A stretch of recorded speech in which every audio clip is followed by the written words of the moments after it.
Hello students, so today we are going to start with the new chapter, that is first chapter of 7th ICSE biology, that is tissues.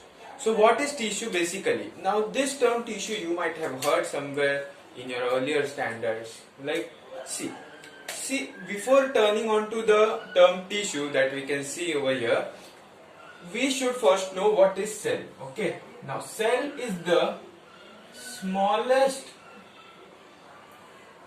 unit of life. What is cell? Cell is the smallest unit of life. Means if in a living body, okay, in a living structure, the smallest in a living body, the smallest structure that you can see is that of a cell. So the smallest structural and functional unit of life is cell. Structural means it is the smallest structure, and functional means the whole body the whole living body does certain kind of functions. But if we go into smaller aspects, even a cell performs certain kind of functions. So many cells come together, they together form certain function, and like this we are going to learn about that. So basically, now coming on to the term of this chapter, that is tissue. Tissue is group of cells. Okay, group of cells. When group of cells come together having common origin, group of cells having common origin, and they perform same function, and they are performing same function, are called as tissues. So what is tissue basically? Tissue क्या होता है? जब छोटे छोटे sales जब एक साथ आते हैं, और वो सेल्स कैसे होंगे? They have common origin. They have common origin means they have started, they have come, और they have initially from where they have come. Starting में जब वो कहां से ग्रो होते हैं, तो ऐसे टिश्यू मतलब एक ऐसा चीज जिसमें अलग अलग सेल जो होते हैं वो एक ही जगह से ओरिजिनेट हुए, मतलब एक ही जगह से स्टार्ट हुए, और वो सारे सेल्स, जैसे ये टिश्यू है, इसके अंदर के जो सारे सेल्स है, all the cells in this tissue will perform same function. मतलब इसका जो काम है सेल का, वो ही इस सेल का भी काम है, वो ही इस सेल का भी काम है.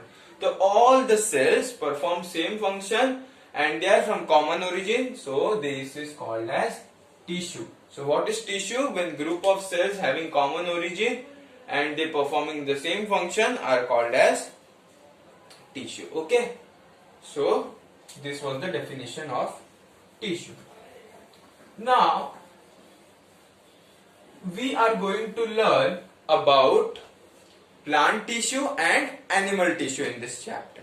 So plant tissue and animal tissue. So plant is also a living thing, and animals are also living things. So living thing consists of cells, and when cells come together they form tissue. So first of all, looking at the plant tissue.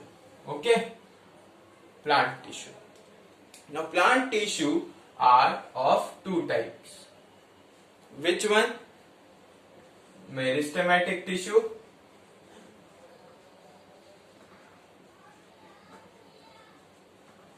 and permanent tissue. Okay, we have divided the plant tissue into two types, meristematic tissue and permanent tissue. Now we are going to learn each one of them in detail. So first, looking at the meristematic tissue. Meristematic tissue are tissues that contain cells which undergo division continuously. Tissues that contain cells which undergo division continuously and rapidly throughout the life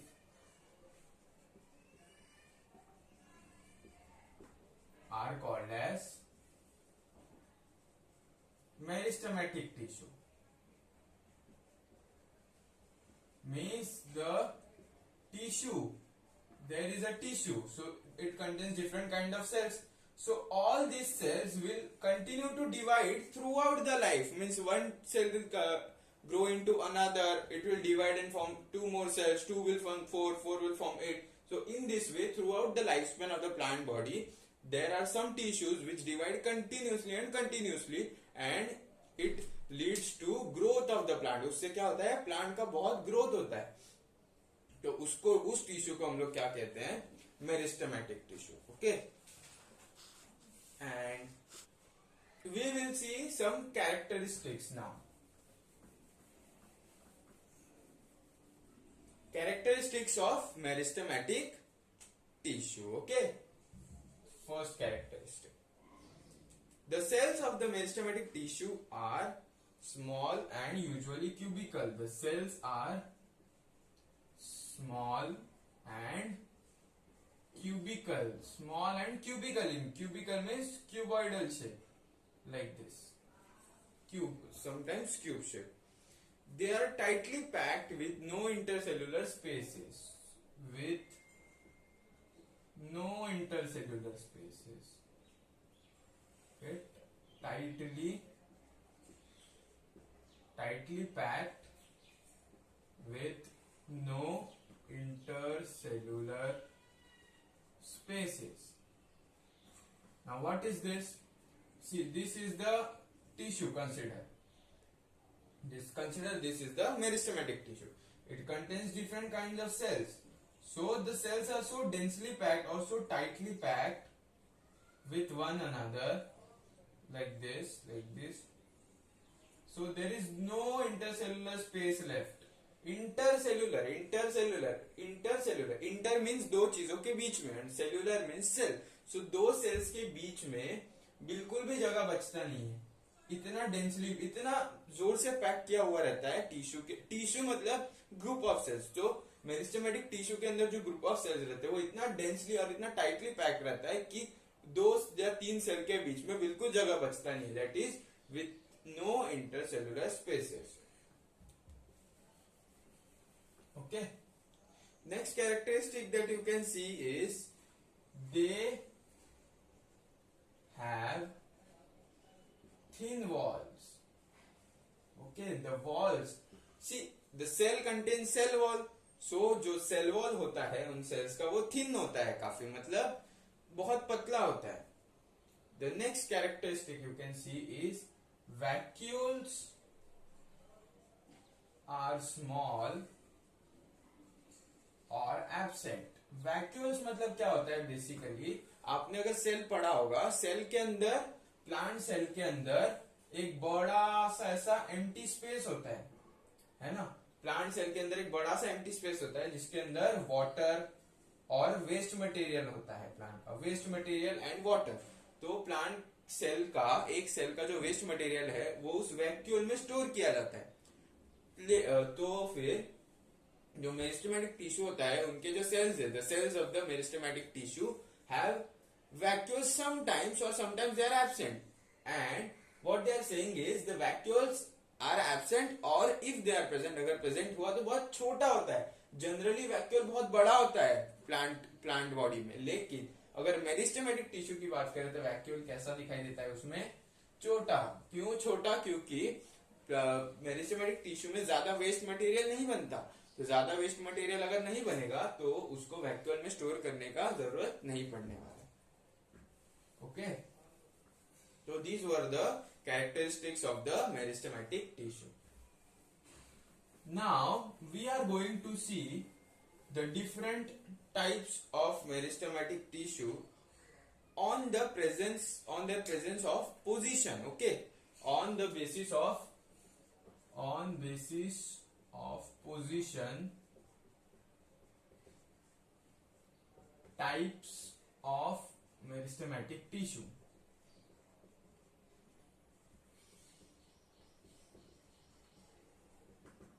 So there are three types of meristematic tissue as you can see on the board. Yes, three types: apical meristem, intercalary meristem and lateral meristem. Apical, intercalary and lateral meristem. So apical, the name suggests that apical मतलब क्या होता है, apical शब्द आता है apex. मतलब top पे। तो ऐसा मेरिस्टेमेटिक टिश्यू जो प्लांट बॉडी के टॉप पे होता है उसको हम लोग बोलते हैं apical meristem.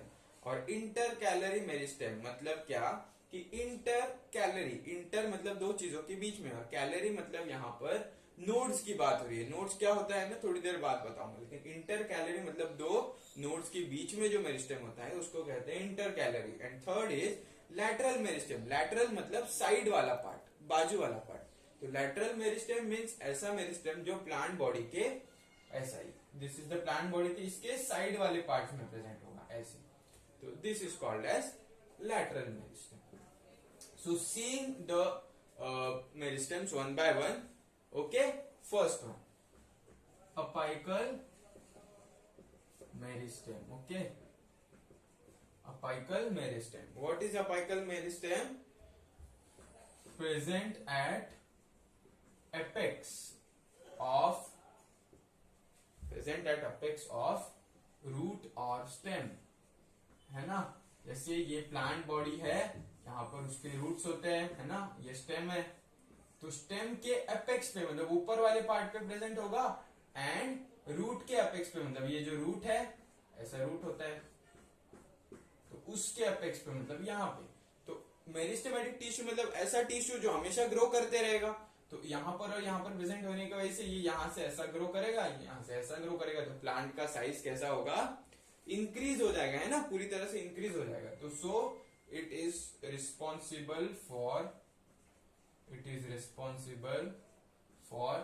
Increase in length of the plant, increase in length of the plant, okay. इसको ऐसा लिखते हैं, responsible for increase in length of the plant. हो गया। So this was apical meristem.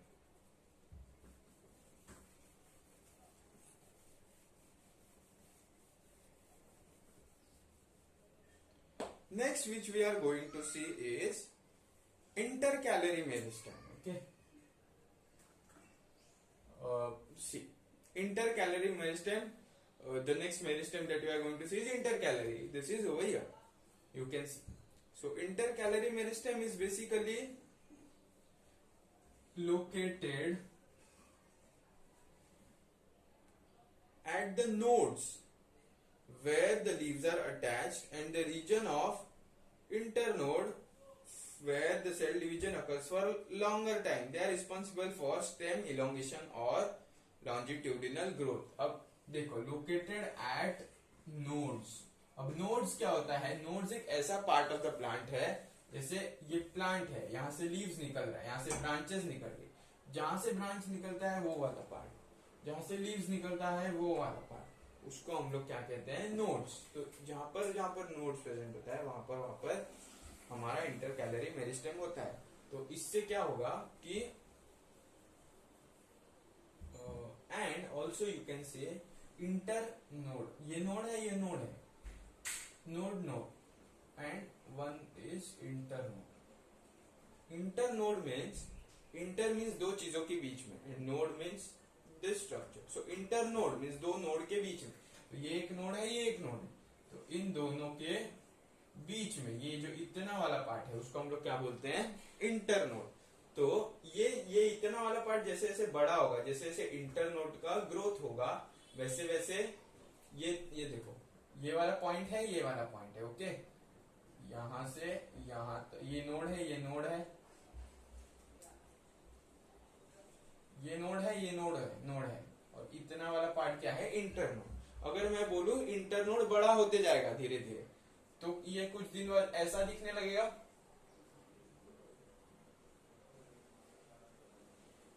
Yes, दो पॉइंट्स जो है वो दूर दूर चला जाएगा, मतलब जो लेंथ है प्लांट का वो इंक्रीज हो जाएगा। तो इंटर कैलरी मेरिस्टेम का भी काम क्या है, लेंथ को इंक्रीज करना, ओके। थर्ड यहां पर हम लोग देखेंगे टिश्यू का टाइप, वो है लैटरल मेरिस्टेम। लैटरल मीन्स ऐसा साइड में होने वाला, ऐसा साइड्स में प्रेजेंट होने वाला। तो साइड में अगर प्रेजेंट है तो ये जब ग्रो करेगा, ये मेरिस्टेम है तो बेसिकली ग्रो करेगा, तो ये इस तरफ और इस तरफ ऐसा ग्रो करेगा। तो ये प्लांट जो ऐसा दिख रहा था कुछ दिन बाद और थोड़ा मोटा दिखने लगता है, मतलब उसका जो सरकमफरेंस है वो बढ़ जाता है, प्लांट का जो गर्थ है वो बढ़ जाता है, जो चौड़ाई जिसको हम लोग बोलते हैं वो बढ़ जाता है। तो lateral meristem is responsible for circumferential growth of plant। Okay, तो ये था हमारा मेरिस्टेमेटिक टिश्यू का टाइप्स। ओके, नेक्स्ट अगर हम लोग देखें in plant body meristematic tissue हो गया, नेक्स्ट क्या आता है? Permanent tissue. See, permanent tissue. So permanent tissue क्या होता है? Basically permanent tissue are the meristematic tissues that have attained definite form and size। Okay, permanent tissue मतलब क्या कि ऐसा टिश्यू, ऐसा मेरिस्टेमेटिक टिश्यू जो अभी मेच्योर हो गया। जैसे बच्चे जब छोटे होते तो खेलते रहते, कहीं भी कूदते, कहीं भी भागते रहते, कुछ भी करते रहते, है ना।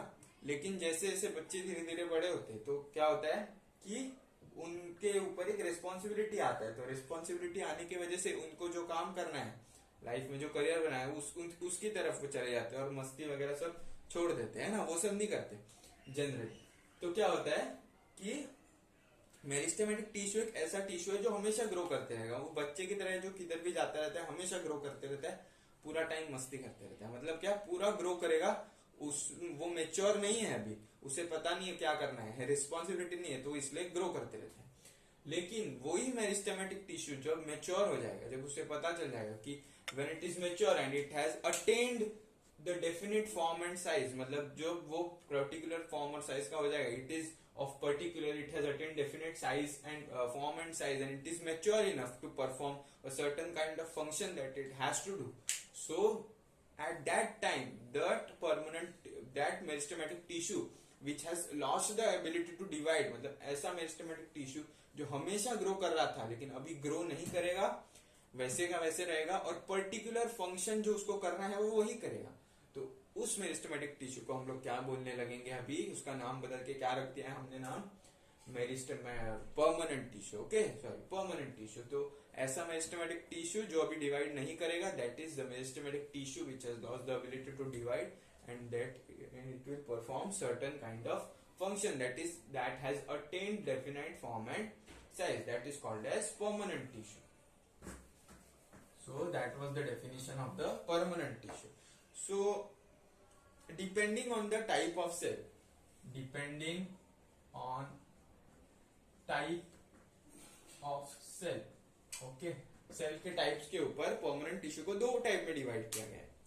एक तो सिंपल परमानेंट टिश्यू और दूसरा complex permanent tissue. Okay, simple permanent tissue and कौन सा?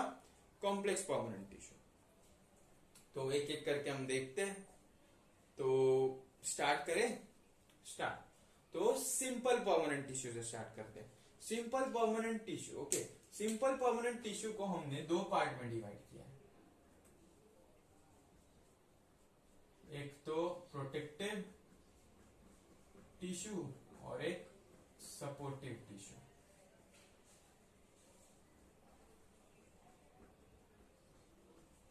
Protective tissue and supportive tissue. So protective tissue का एग्जांपल क्या है? एपिडर्मिस। एपिडर्मिस मतलब जो प्लांट बॉडी होता है उसका सबसे ऊपर वाला सरफेस, एपी मतलब ऊपर वाला एंड डर्मिस मतलब स्किन या फिर आउटर लेयर। तो प्रोटेक्टिव टिश्यू मतलब आउटर लेयर, जो प्लांट बॉडी के आउटर लेयर वाला सरफेस है उसको हम लोग बोलते हैं एपिडर्मिस। तो वहां पर जो टिश्यू प्रेजेंट होता है वो होता है परमानेंट टाइप ऑफ टिश्यू। और परमानेंट का भी कौन सा type? Simple permanent tissue. Okay, और सिंपल परमानेंट टिश्यू में भी दो टाइप आते हैं जिसको हम लोग बोलते हैं और प्रोटेक्टिव एंड सपोर्टिव। तो प्रोटेक्टिव मतलब बेसिकली कोई इंजरी अगर हो गया उस प्लांट को, आउटर सरफेस को, तो वो प्रोटेक्टिव टिश्यू प्लांट को प्रोटेक्ट करेगा, उसके अंदर के जो पार्ट्स हैं उनको प्रोटेक्ट करेगा, इसलिए हम लोग उसको क्या बोलते हैं, प्रोटेक्टिव टिश्यू। और सपोर्टिव टिश्यू मतलब जो मेन प्लांट बॉडी को सपोर्ट करने वाला है अलग अलग फंक्शंस के लिए। जैसे 3 टाइप के सपोर्टिव टिश्यू हम लोग देखते हैं, यहां पर लिखते हैं इसे supportive tissue. Okay, supportive tissue के 3 टाइप्स हैं। कौन कौन से? Parenchyma, collenchyma and sclerenchyma. So इनका क्या काम है, अभी एक एक करके हम लोग देखते हैं। ओके, इसका कैरेक्टरिस्टिक्स देखेंगे। तो पैरेनकाइमा कैसा है? थिन वॉल्ड सेल्स है, मतलब पैरेनकाइमा भी एक टिश्यू है, सिंपल परमानेंट टिश्यू का टाइप है parenchyma. Thin walled cells, thin walled cells दिखाई देते हैं, बल्कि और as and if you compare तो collenchyma it has thick walled cells and sclerenchyma also has thick walled cells. दूसरा फंक्शन अगर हम लोग देखेंगे इसमें, तो शेप के ऊपर से देखते हैं। पैरेनकाइमा कैसा हो सकता है? ओवल हो सकता है, पॉलीगोनल हो सकता है ना, राउंड हो सकता है। लेकिन कोलेनकाइमा कैसा होता है? इलोंगेटेड सेल होता है, इलोंगेटेड है ना, इलोंगेटेड होता है। एंड स्क्लेरेनकाइमा कैसा होता है? लॉन्ग। ये ऑलमोस्ट दोनों का शेप सेम ही होता है। ये हो गया। और एक और चीज यहाँ पर, अभी कोलेनकाइमा और स्क्लेरेनकाइमा का जो सेल्स है ना, टिश्यू के अंदर के जो सेल्स है, उनका वॉल कैसा है? थिक। अब वो थिक क्यों है?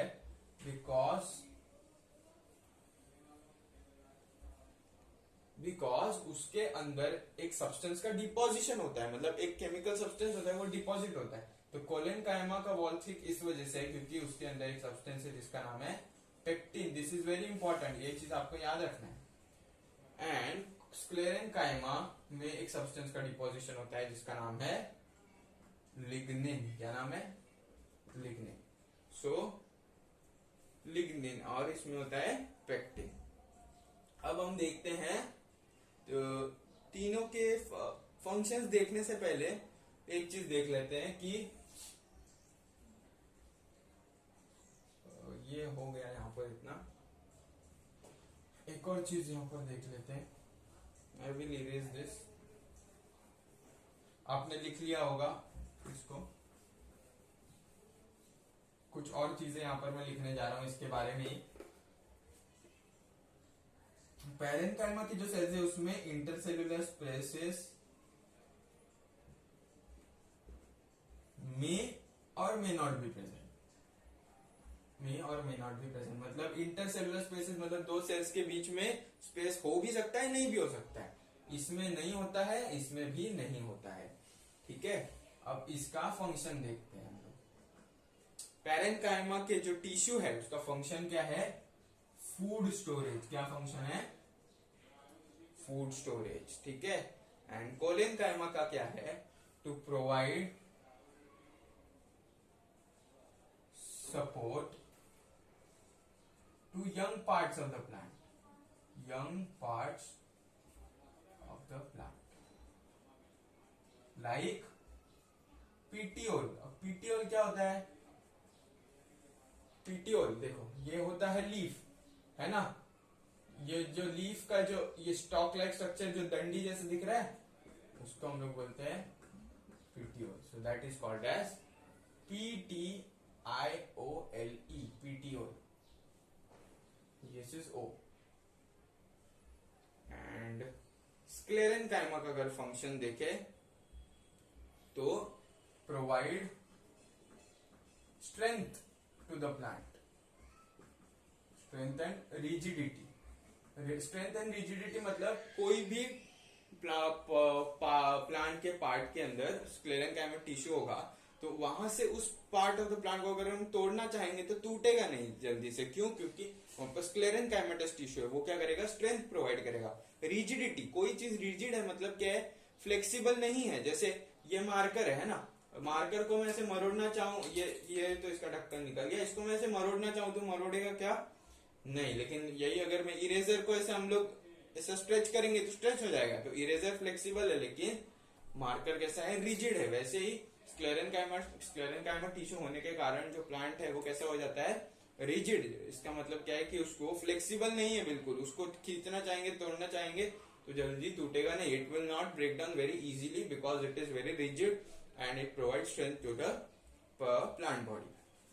Okay okay, now moving on to the next part, simple permanent tissue हो गया। सिंपल परमानेंट टिश्यू को हम लोग ने सिंपल इसलिए बोला था क्योंकि उसके अंदर जो टिश्यू के अंदर जो सेल्स हैं वो एक साथ मिलकर आके एक ही फंक्शन करते हैं और वो कुल मिलाकर एक ही टाइप के सेल्स हैं। जैसे देखो पैरेनकाइमा में हमने देखा था पैरेनकाइमा, कोलेनकाइमा, स्क्लेरेनकाइमा, है ना, ये सेल्स थे। तो ये जो सारे सेल्स है ना वो एक ही जैसे दिखते हैं, इसलिए हम लोग ने इसको सिंपल में रखा था।